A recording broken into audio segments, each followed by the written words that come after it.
Аяқты күнделікті көтеріп жату арқылы қалтаңыздан ақшаңыз да қымбат уақытыңыз да кетпейді. Мүмкін күнделікті 20 минут аяғыңызды көтеріп жату соншалықты пайдалы деп ойламассыз. Бірақ сол 20 минут сіздің бойыңыздағы бірнеше дерттің дендеуінен сақтайды десек сенесіз бе? Аяқты күнделікті көтеріп жату арқылы қалтаңыздан ақшаңыз да қымбат уақытыңыз да кетпейді. Оны жаттығу емес, емдеу десе де болады. Себебі аяқты көтеріп жату сізден физикалық күшті талап етпейді. Дұрысы, оны йогаға теңеу керек. Мамандар оның денсаулыққа тигізер бірнеше пайдасы жайлы бөлісті. Видеоны соңына дейін көріп, каналға тіркелуді ұмытпаңыз. Жүректің жұмысы жайлы бір сәт болсын ойланып көрдіңіз бе? Күніне қаншама жұмыс атқарады? Бойыңыздағы қанды айдап, тырнақ ұшына дейін жетуін қамтамасыз етеді. Кейде қан айналымы өз жұмысынан жаңылып, аяқта варикоз пайда болуы мүмкін. Сізде де келеңсіздік байқалса, бірден аяқты көтеріп жатыңыз.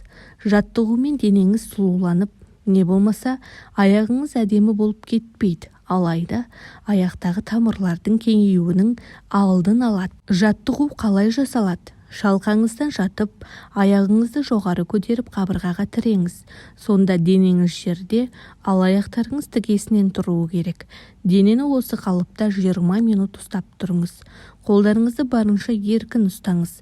Басқа ешбір қимылды қайталаудың қажеті жоқ.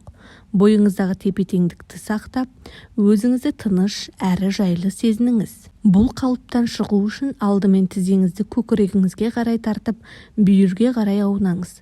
Жаттығуды орындау үшін міндетті түрде жеңіл әрі қолайлы киім таңдаңыз. Белді қысып тұратын резеңкелі киім кимегеніңіз абзал. Мұндай киім жаттығудың пайдасын жоққа шығарады. Өйткені жаттығудың негізгі мақсаты қанның ағзада айналуын дұрыстау, ал резеңке қанның айналуына бөгет болады. Аяқты жоғары көтеріп жатудың 5 пайдасы. Бірінші, аяқ ісінуін төмендету. Аяқ ісінуі көбінесе қан айналымының дұрыс болмауынан пайда болады. Кейде бүйрек, жүрек пен артық салмақтың салдарынан да ісініп кетуі мүмкін. Сол себептен ең алдымен аяқтың ісінуінің себебін анықтап алған жөн. Кейін оның еміне аяқты көтеріп жату жаттығуын да қосу керек. Екінші пайдасы, аяқтың ауырғанын басады. Күні бойы тік тұрып жұмыс істейтін жандардың түнде аяқтары ауырады.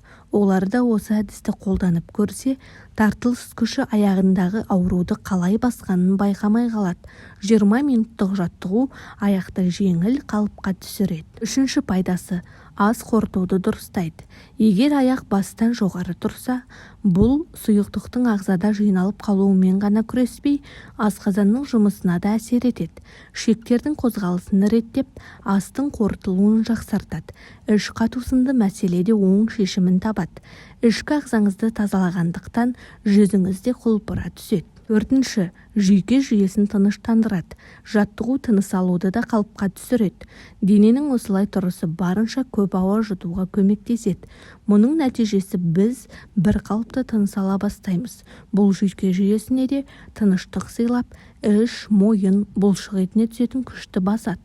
Бесінші пайдасы, жан тыныштығы. Жаттығу миды оттегімен барынша толтырып, оны тыныштандырады. Тән мен жанда тыныштық пен үйлесімділік орнайды. Жаттығуды күн сайын жасасаңыз, көп өтпей-ақ жағдайыңыздың жақсара түскенін байқайсыз. Құрметті көрермен, ескерту. Егер сіздің беліңізде жарақат болса, бұл жаттығуды жасамағаныңыз дұрыс. Мұндай кезде өзіңізге ыңғайлы болу үшін беліңізге жастық қойып жасау ұсынылады. Бүгінгі ұсынылған ақпарат пайдалы болса, каналға тіркеліп, жақындарыңызбен бөлісуді ұмытпаңыз.